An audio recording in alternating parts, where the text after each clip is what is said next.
여러분 반갑습니다. 참엄 말씀 묵상 시간입니다. 우리가 하나님 보시기에 충성된 신하가 되기를 간절히 소망합니다. 이 땅에 많은 사람들이 왕 되고 싶어 합니다. 왕 노릇하고 싶어 합니다. 하지만 하나님께서 우리에게 기대하시는 것은 왕이 되어서 높아지고 군림하며 통치하는 것이 아니라 낮아져서 종이 되어서 섬기며 사랑하라는 것입니다. 주님께서도 이 땅에 오셔서 우리에게 보여준 리더십은 섬기는 종의 리더십입니다. 예수님께서 이렇게 말씀을 하셨습니다. 인자가 온 것은 섬김을 받으려 함이 아니라 섬기기 위해 이 땅에 오셨다라고 분명히 말씀을 하십니다. 그리고 그의 제자들을 향해서도 너희도 나처럼 섬기는 자가 되라고 말씀을 하십니다. 그렇기 때문에 이 땅에서 우리가 추구해야 할 리더십은 왕처럼 군림하는 리더십이 아니라 종처럼 섬기는 리더십입니다. 이 서번트 리더십이라고 합니다. 청지기 정신을 가지고 하나님의 사명을 바로 알며 하나님께서 맡겨주신 사람들을 사랑으로 섬기는 이 리더십이 우리가 추구해야 할 리더십이다 하는 것을 알 수 있습니다. 오늘 말씀은 잠언 25장 1절에서 14절 말씀입니다. 이 말씀을 통해서 충성된 신하가 어떤 존재인지 한번 살펴보겠습니다. 첫 번째, 충성된 신하는 왕의 권위를 인정하는 자입니다. 2절에서 3절을 보십시오. 이를 숨기는 것은 하나님의 영화요, 이를 살피는 것은 왕의 영화니라. 하늘의 높음과 땅의 깊음같이 왕의 마음은 헤아릴 수 없느니라. 이를 숨기는 것은 하나님의 영화요, 이를 살피는 것은 왕의 영화라 하면서 대꾸가 됩니다. 평행법입니다. 여러분, 하나님께서 어떤 속성을 가지고 있냐면 이를 숨기는 자다라고 이야기를 합니다. 우리가 오해할 수 있습니다. 하나님은 비밀주의자, 하나님은 신비주의자, 또 하나님은 은둔주의자. 그래서 다른 사람이 모르는 뭔가를 좀 비밀스럽게 숨겨두는 존재다라고 생각할 수 있습니다. 하지만 이것은 굉장히 문자적으로 단편적으로 이해를 하는 것입니다. 이것은 그런 말씀이 아닙니다. 여러분, 하나님께서 이 땅을 창조하셨는데 그 창조의 능력을 가히 헤아려 알 수 없다는 겁니다. 또 창조된 이 세상에 만물에 돌아가는 이 창조의 질서, 그거 많은 사람들이 다 헤아려 보려고 해도 다 알 수 없다는 겁니다. 하나님의 창조의 능력과 또 섭리, 구원의 역사, 하나님의 뜻과 계획, 이 모든 것은 너무나 깊어서 많은 사람들이 다 헤아려 알 수 없을 정도로 그냥 숨겨진 것처럼 있다는 것입니다. 이처럼 이것은 하나님의 능력과 하나님의 깊으신 뜻에 대한 찬양이지 하나님께서 뭔가를 좀 숨기고 또 뭔가를 말하지 않는 그 비밀주의자, 신비주의자라는 것이 아닙니다. 자, 그런데 반면에 왕은 어떤 존재이냐면 이를 숨기는 존재가 아니라 이를 살피는 존재라는 겁니다. 이것은 이를 드러내는 존재라는 겁니다. 하나님은 이를 숨기는 존재처럼 하나님의 그 강력한 능력은 우리가 다 헤아려 알 수 없는 그런 어떤 존재로서 하나님은 굉장히 찬양받으실 뿐이지만 이 왕이라고 하는 존재는 하나님의 뜻과 계획을 이 땅에 잘 드러내는 존재다 하는 것입니다. 무엇을 얘기합니까? 여기 왕은 하나님의 대리 통치자다 하는 것을 알 수 있습니다. 또한 3절도 보면 하늘의 높음과 땅의 깊음같이 왕의 마음은 헤아릴 수 없느니라. 원래 하나님의 마음을 헤아릴 수 없습니다.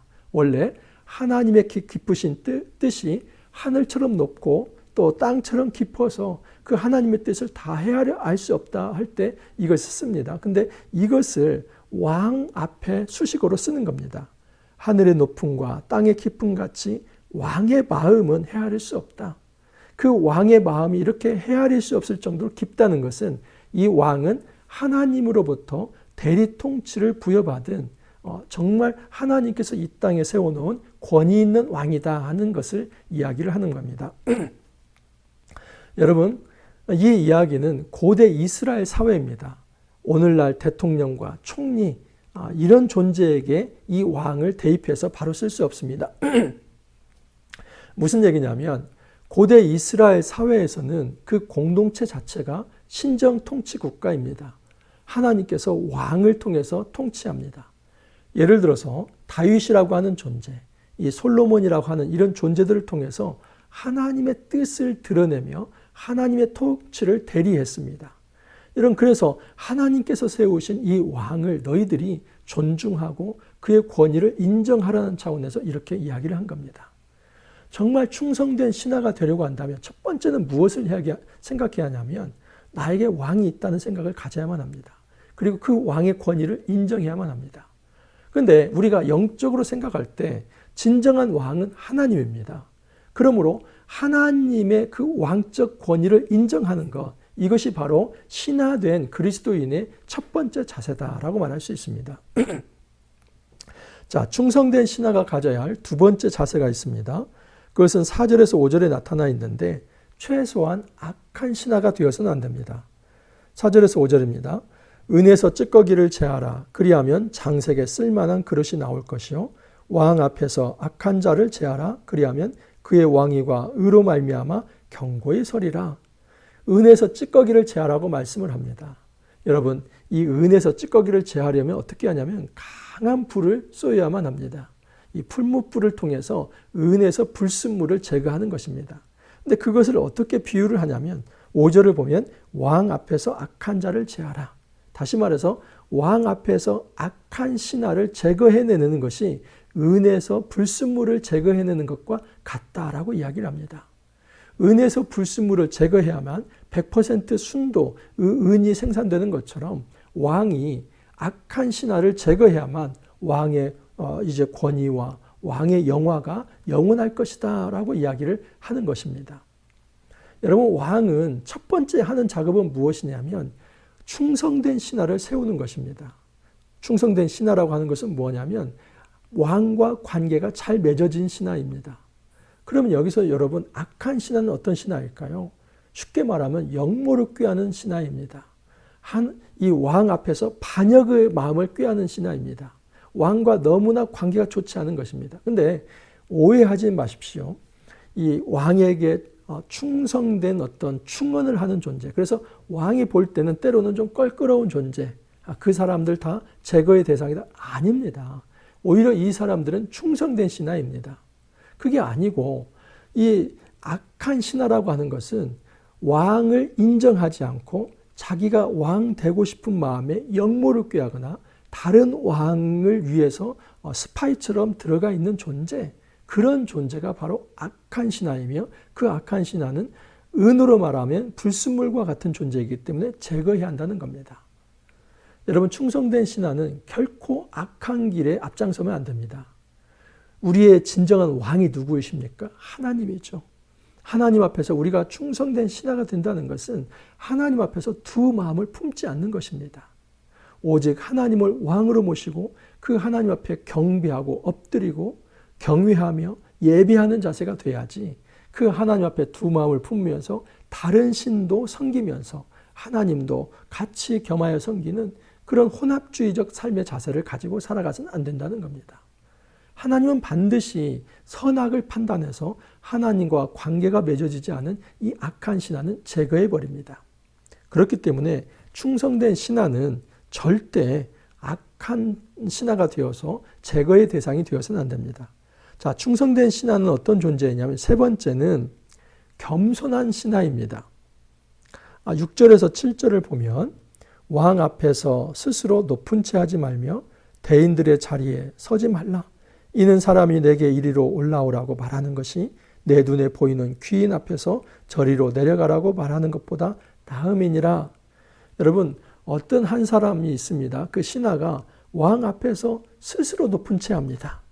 그리고 대인들의 자리에 서려고 합니다. 이것은 뭐냐면 지금 왕 앞에서 쉽게 말하면 깝죽된다는 겁니다. 굉장히 교만한 것입니다. 여러분, 왕은 지금 최고 높은 자인데 그 왕 앞에서도 자기가 높은 채 하면서 또 상석이 어딘가를 찾아다니면서 내가 좀 이렇게 높은 사람이야? 그렇게 거들먹거린다면 왕이 볼 때 정말 그것을 좋게 볼 수 있을까요? 절대 그럴 수 없습니다. 최소한 왕 앞에서는 겸손한 입장을 취해야 하는데 이 신하가 얼마나 교만했는지 왕도 눈에 보이지 않고 모든 대신들 위해 자기가 높은 자리에 오려고 그렇게 거들먹거리면서 깝죽대고 있습니다. 하나님께서는 이렇게 겸손하지 못한 존재, 이 교만한 존재를 반드시 심판한다고 말씀을 합니다. 여러분, 우리가 이 땅을 살아가면서 정말 지혜로운 것은 뭐냐면 겸손의 마음을 품는 것입니다. 왜냐하면 하나님은 그 겸손한 자를 그 낮은 자리에서 높이시기 때문입니다. 가장 어리석은 사람은 자기가 높아지려고 교만을 품습니다. 근데 그 교만한 사람 하나님께서는 반드시 그 하늘에서 땅으로 내려꽂습니다. 그러므로 겸손한 이 지혜로운 사람은 교만한 자리에 이르지 아니하고 겸손한 자리에 이릅니다. 7절에 아주 재밌는 말씀을 합니다. 이는 사람이 내게 이리로 올라오라고 말하는 것이 내 눈에 보이는 귀인 앞에서 저리로 내려가라고 말하는 것보다 나음이니라.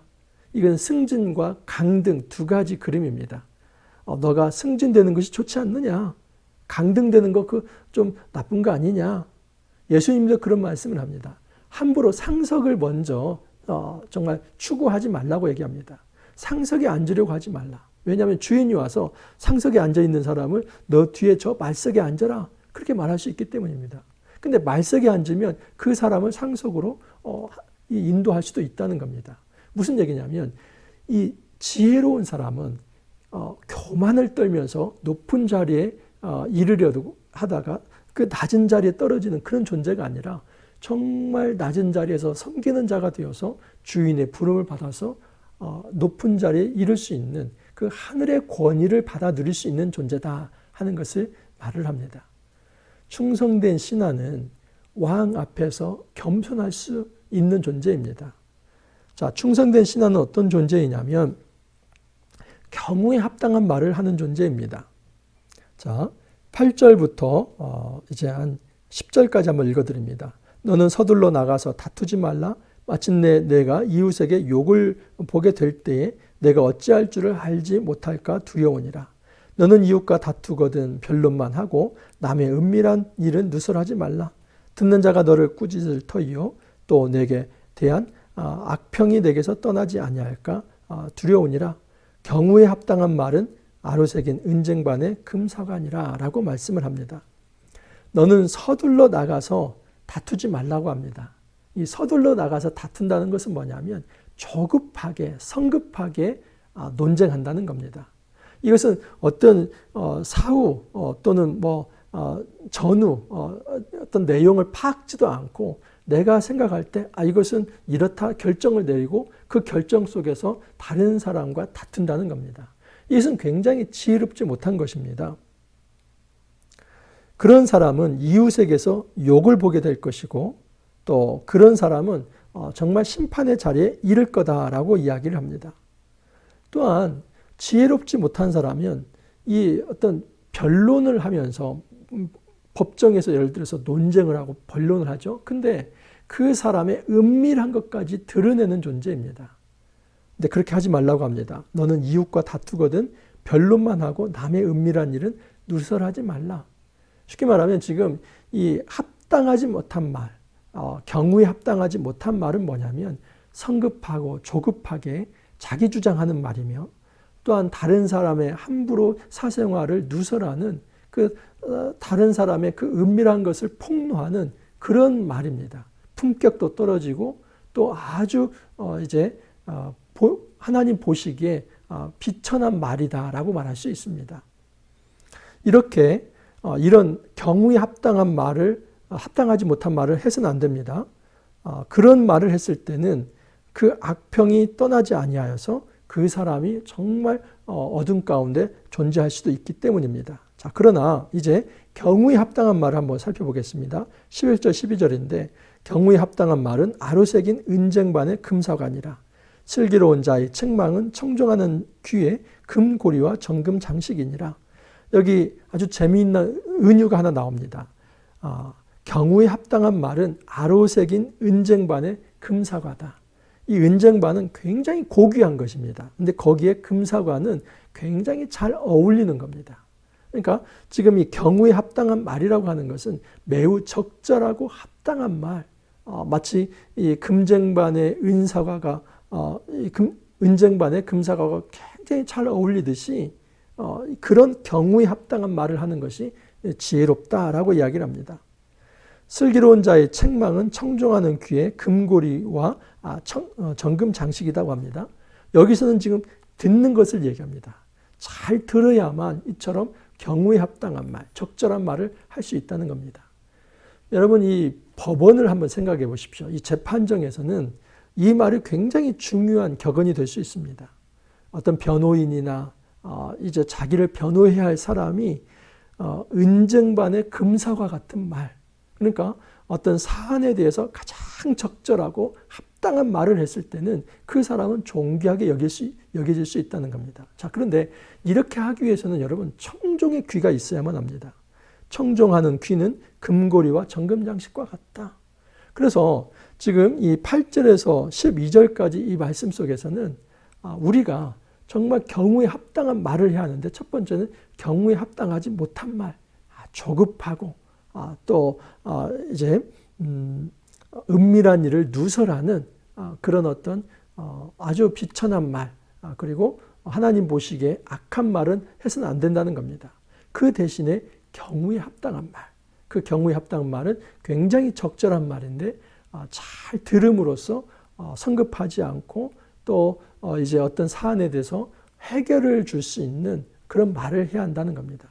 이처럼 충성된 신하는 이처럼 이 언어 생활에 있어서 정말 경우에 합당한 말을 할 수 있어야만 합니다. 왜냐하면 그 충성된 신하는 왕과 백성 사이에서 연결해 주는 역할을 하는데, 그가 주로 하는 것은 바로 이 언어입니다. 그 언어를 통해서 한 사람을 살릴 수도 있고 죽일 수도 있고 나라를 흥하게 할 수도 있고 망하게 할 수도 있기 때문에 이 충성된 신하는 경우에 합당한 언어 생활을 해야 한다라고 얘기를 합니다. 자, 마지막으로 충성된 신하는 어떠한 자가 되어야 하냐면 13, 14절을 보면 충성된 사자는 그를 보낸 이에게 마치 추수하는 날에 얼음 냉수 같아서 능히 그 주인의 마음을 시원하게 하느니라. 선물한다고 거짓 자랑하는 자는 비 없는 구름과 같으니라. 이 충성된 신하에게 있어서 정말 중요한 이제 하나였던 특징이 있습니다. 그것은 충성된 신하라고 하는 그 수식어에서 우리가 알 수 있듯이 충성입니다. 이 충성은 무엇이냐면 맡겨진 사명을 제대로 감당하는 존재입니다. 그 일을 끝까지 잘 책임 있게 감당하는 존재. 그리고 맡겨진 사명에 대해서 자기 이름을 드러내는 것이 아니라 그 나라와 그 단체와 그 조직과 그 왕에게 이롭게 하는 존재입니다. 여러분, 충성된 종은 어떤 일을 할 때 그 목표가 자기 이름을 내지 않습니다. 어떤 경우는 많은 사람들이 실수하는 게 있는데 뭐냐면 일을 합니다. 근데 그 일을 통해서 그 조직과 또 그 단체와 그 공동체의 이름을 드러내야 하는데, 그 공동체를 이롭게 하기보다는 자기의 명예를 위해서, 자기가 높아지기 위해서, 자기가 다른 사람에게 이런 존재다 하는 것을 과시하기 위해서 어떤 일을 합니다. 그것은 충성된 신하가 아닙니다. 진정한 충성된 신하는 하나님의 말씀을 받아서 그 말씀을 잘 드러낼 수 있는 존재. 그래서 그 공동체와 또 그 공동체에 속해 있는 많은 사람들이 유익을 얻도록 그렇게 존재하는 존재가 충성된 신하다라고 말할 수 있습니다. 자, 이에 반해서 14절에 보면 충성되지 못한 신하는 선물한다고 거짓 자랑하는 자는 비 없는 구름과 같다. 여러분, 비 없는 구름, 이거 사기치는 거 아닙니까? 구름이 있으면 비가 오겠다 싶은데 비가 안 옵니다. 그처럼 선물한다고 거짓 자랑하면서 정말 선물하지 않는 존재, 허언과 허세에 빠져 있는 존재, 이것은 충성된 신하가 아닙니다. 이처럼 허세에 빠져 있는 어떤 말을 해놓고 그 말에 대해서 책임지지 못하는 그런 존재가 아니라 정말 충성된 존재가 되기를 바라십니다. 여러분, 이 땅을 살아가면서 우리가 왕 되려고 하는 그런 욕심을 내려놓고 어떻게 하면 충성된 신하가 되어서, 충성된 종이 되어서 하나님을 섬기며 또한 우리에게 맡겨준 이 공동체를 잘 섬길 수 있을까?